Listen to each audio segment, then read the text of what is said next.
বিশ্ববাজারে আবারও চাঙা হচ্ছে স্বর্ণের দাম। চলতি মাসে রেকর্ড পরিমাণ স্বর্ণের দামের উত্থান পতন দেখা গেছে। গত 3 দিন আগে বাজার তলানির দিকে থাকলেও আবার চাঙা হয়ে উঠেছে আরব আমিরাতের দুবাইয়ের স্বর্ণের বাজার। দীপাবলি উৎসবের পর স্বর্ণের দাম হঠাৎ পড়ে গেলেও এখন তা আবার ধীরে ধীরে ঊর্ধ্বমুখী।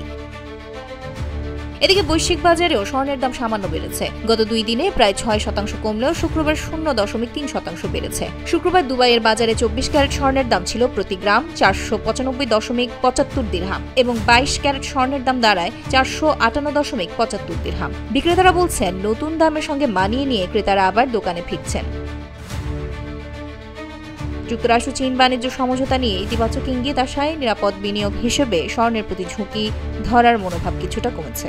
তবুও বছর জুড়ে স্বর্ণে এখন প্রায় 55% বেশি দামে লেনদেন হচ্ছে। বিনিয়োগকারীরা আশা করছেন যুক্তরাষ্ট্রের কেন্দ্রীয় ব্যাংক বছরের শেষ নাগাদ অন্তত 1 দফা সুদের হার কমাতে পারে। বাজার বিশ্লেষকরা বলছেন, সাম্প্রতিক অস্থিরতার মাঝেও বিনিয়োগকারীরা ভবিষ্যতে দামের ওঠানামা ঝুঁকি থেকে বাঁচতে এখনো সক্রিয়ভাবে হেজিং করে যাচ্ছেন। পাশাপাশি স্বর্ণ সমর্থিত এক্সচেঞ্জ ট্রেডেড ফান্ড বা ইটিএফ থেকে বড় আকারে তহবিল তুলে নেওয়া হয়েছে, যা গত 5 মাসের মধ্যে সর্বোচ্চ।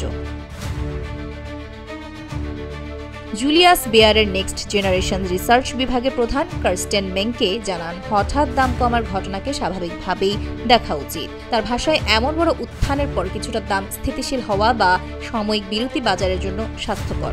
মেংকে মনে করেন, স্বর্ণের ভিত্তিগত অবস্থা এখনো মজবুত। নিরাপদ বিনিয়োগের চাহিদা, কেন্দ্রীয় ব্যাংকের ক্রয় বৃদ্ধি, সুদ কমার সম্ভাবনা এবং দুর্বল ডলারের বাজার সোনাকে সুবিধায় রাখছে। উদীয়মান অর্থনীতির দেশগুলো ডলার নির্ভরতা কমাতেই স্বর্ণের মজুদ বাড়াচ্ছে, যা স্বর্ণের শক্ত অবস্থান আরও স্থায়ী করে তুলছে। দাম কিছুটা নেমে আসায় সংযুক্ত আরব আমিরাতে খুচরা বিক্রি বাড়ার সম্ভাবনা তৈরি হয়েছে। ব্যবসায়ীরা বলছেন, 24 ক্যারেটের দাম যদি 500 দিরহামের নিচে থাকে তবে সামনে ক্রেতাদের ভিড় আরও বাড়বে।